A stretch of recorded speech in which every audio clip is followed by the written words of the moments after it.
విజయవాడ వెళ్దాం. చంద్రబాబు వైరస్ తో EC infect అయిందని వైఎస్ఆర్సీపీ ప్రధాన కార్యదర్శి సజ్జల రామకృష్ణారెడ్డి విమర్శించారు.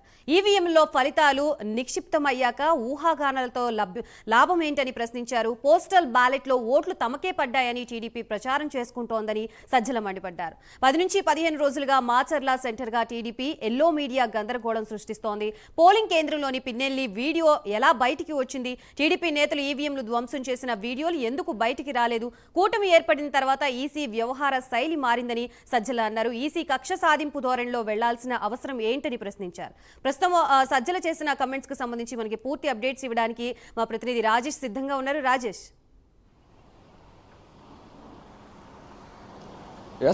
గాయత్రి, టీడీపీకి సంబంధించి వైసీపీకి సంబంధించి అధినేతలు కూడా పోలింగ్ తర్వాత విదేశీ పర్యటనలో రెస్ట్ తీసుకుంటున్న నేపథ్యంలో ఇక్కడ రాజకీయ నాయకులు మాత్రం ఈ రెండు పార్టీలకు సంబంధించి విమర్శలు చేసుకుంటూనే ఉన్నారు. నిన్నటి వరకు కూడా అధికారుల బదిలీకి సంబంధించి అంశాలు కావచ్చు, అలాగే పోలింగ్ తర్వాత అనేక ప్రాంతాల్లో అల్లర్లు జరిగినాయి, దాని మీద సిట్ ఏర్పాటు చేయడం, ఈ అంశాల మీద కూడా టీడీపీ వైసీపీ విమర్శలు చేసుకుంటూ వస్తున్న పరిస్థితి అయితే కనిపిస్తుంది. అయితే తాజాగా సిఎస్కి సంబంధించి గత 2-3 రోజుల నుంచి కూడా కొంత ఇష్యూ నడుస్తుంది. దీని మీద ఇవాళ వైఎస్ఆర్సీపీ రాష్ట్ర కార్యదర్శి సజ్జల రామకృష్ణారెడ్డి కూడా రెస్పాండ్ అవడం జరిగింది. పూర్తిగా టీడీపీ అల్లర్లు సృష్టిస్తుంది. మాచర్లకు సంబంధించి ప్రధానంగా అక్కడ పిన్నెల్లి రామకృష్ణారెడ్డి ఏదైతే ఈవీఎం ధ్వంసం చేసిన ఒక వీడియో బయటకు వచ్చిందో, ఆ వీడియో ఎలక్షన్ కమిషన్ రిలీజ్ చేయలేదు. మరి ఎలా బయటకు వచ్చింది? ఏదైనా గొడవలు జరిగిన దగ్గర పూర్తిగా టీడీపీ రీపోలింగ్ పెట్టాలని కూడా డిమాండ్ చేయాలి తప్ప అలా టీడీపీ కోరడం లేదు. కేవలం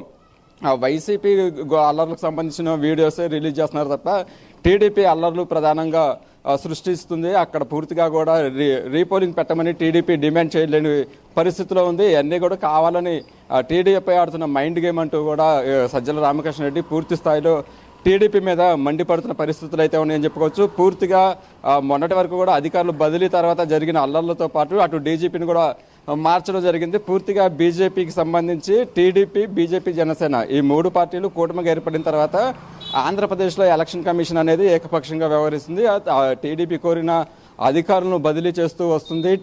ఎలక్షన్ కమిషన్ అనేది ఒక అంపైరింగ్ లాగా పనిచేయాలి తప్ప పూర్తిగా ఏకపక్షంగా టీడీపీకి అనుకూలంగా పనిచేస్తుంది అంటూ కూడా ఎలక్షన్ కమిషన్ మీద కూడా మండిపడుతున్న పరిస్థితులు అయితే కనిపిస్తున్నాయని చెప్పుకోవచ్చు. పూర్తిగా ఎన్నికల పోలింగ్ అయిపోయిన తర్వాత ఇంకా వారం రోజుల్లోనే ఎన్నికల ఫలితాలు ఉన్నప్పటికీ కూడా పూర్తి స్థాయిలో సిఎస్ మీద ఇప్పుడు ప్రత్యేకంగా కొంత ఇష్యూ నడుస్తుంది. పూర్తిగా ఎన్నికలు కూడా వచ్చిన తర్వాత 2 నెలల ముందు నుంచే భోగాపురంలో దాదాపు జీవో నెంబర్ 596 జీవో నెంబర్ తీసుకొచ్చి దాని ద్వారా దాదాపు 800 ఎకరాలు 2000 కోట్లు వాల్యూ గల భూములను బినామీ పేర్లతో రిజిస్ట్రేషన్ చేయించుకున్నారంటూ కూడా ఇప్పటికే జనసేనకు సంబంధించిన నేతలు కావచ్చు, టీడీపీకి సంబంధించిన నేతలు కూడా పూర్తి స్థాయిలో విమర్శలు చేస్తున్నారు. ఇక్కడ సిఎస్ను మార్చాలంటూ కూడా టీడీపీ నాయకులు ఎలక్షన్ కమిషన్ కూడా కంప్లైంట్ ఇస్తున్న పరిస్థితి అయితే కనిపిస్తుంది. దీని మీద వైఎస్ఆర్సీపీ పూర్తి స్థాయిలో మండిపడింది. ఇప్పటికే అధికారులకి తమ అనుకూలంగా ఉన్న వారిని బదిలీ చేయించుకోవడంతో పాటు సిఎస్ మీద కక్షపూరితంగా కూడా టీడీపీ వ్యవహరిస్తుందంటూ కూడా అటు సజ్జల రామకృష్ణారెడ్డి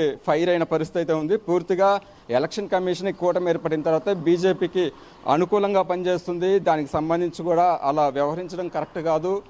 పూర్తి స్థాయిలో 2 పార్టీలకి సమానంగా ఒక అంపైరింగ్ లాగా పనిచేయాలంటూ కూడా ఎలక్షన్ కమిషన్ రిక్వెస్ట్ చేస్తూనే టీడీపీ మీద కూడా మండిపడుతున్న పరిస్థితి అయితే ఉంది. ఇంకా అంతేకాకుండా పోస్టల్ బ్యాలెట్కి సంబంధించిన ఓట్ల విషయంలో కూడా టీడీపీ మెజార్టీ ప్రభుత్వ ఉద్యోగులు టీడీపీ వైపే ఉన్నారు. సో పోస్టల్ బ్యాలెట్కి సంబంధించిన లెక్కింపుకి సంబంధించి కూడా కొన్ని నిబంధనలు సడలించాలంటూ కూడా ఇప్పటికే ఎలక్షన్ కమిషన్కి కోరిన పరిస్థితులు అయితే ఉన్నాయి. సో ఈ నేపథ్యంలోనే ఎలక్షన్ కమిషన్ డైరెక్షన్స్ ఏదైతే ఉందో దానివల్లే పోస్టల్ బ్యాలెట్లు ఓట్ల లెక్కింపు అయితే ఉంటుంది తప్ప టీడీపీ అయితే నిబంధనలు తొలగించాలని ఎలక్షన్ కమిషన్ కలవడం వెనక కూడా టీడీపీ కొంత ఆందోళనలో ఉంది. పైకి మాత్రమే పూర్తిగా మహాకూటమి వస్తుందని చెప్పుకుంటున్నప్పటికీ కూడా ఆ లోపలైతే టీడీపీ భయపడాల్సిన పరిస్థితి ఉంది. అసలు అధికారంలోకి వస్తే టీడీపీకి ఇవన్నీ చేయాల్సిన అవసరం ఏముంటుంది? ఇలా అల్లర్లు సృష్టించడంతో పాటు ఇలా మైండ్ గేమ్ ఆడాల్సిన పరిస్థితులు ఏముంటాయి అంటూ కూడా అటు సజ్జల రామకృష్ణారెడ్డి విమర్శలు అయితే చేస్తున్నారని చెప్పుకోవచ్చు. పూర్తిగా తాము అధికారంలోకి వచ్చిన తర్వాత తమ పాలనలో మళ్ళీ సంక్షేమ పథకాలు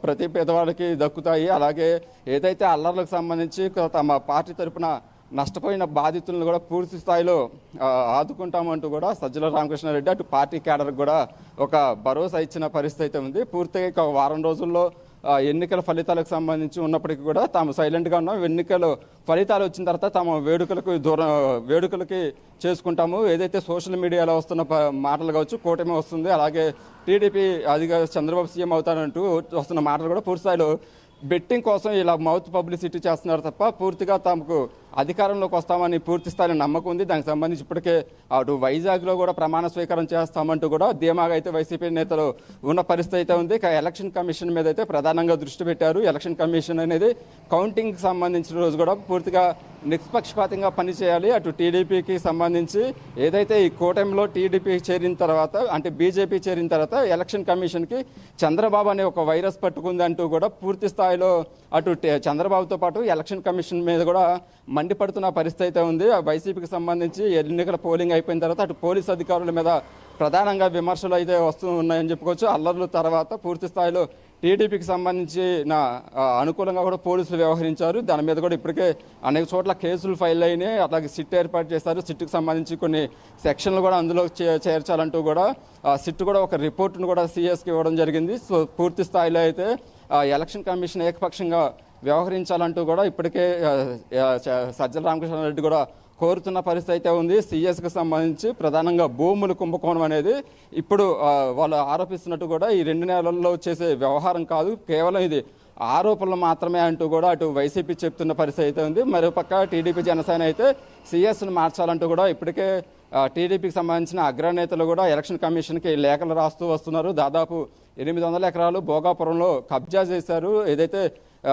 రాజ్ కుమార్ అలాగే సురేష్ అనే 2 బేనామీ వ్యక్తులకు కూడా దీని మీద రిజిస్ట్రేషన్లు జరిగినాయి. అలాగే సిఎస్ జవహర్ రెడ్డి కూడా రహస్యంగా 2 సార్లు వైజాగ్ పర్యటన చేశారు అంటూ కూడా ఇప్పటికే టీడీపీ జనసేన పార్టీలు విమర్శిస్తున్నాయి. దీని మీద కూడా పూర్తిగా సిబిఐ విచారణ జరిపించాలంటూ కూడా డిమాండ్ చేస్తున్నారు. సో ఎన్నికల పోలింగ్ ముగిసిన తర్వాత కూడా కౌంటింగ్కి సంబంధించి కూడా అటు టీడీపీ వైసీపీ మధ్య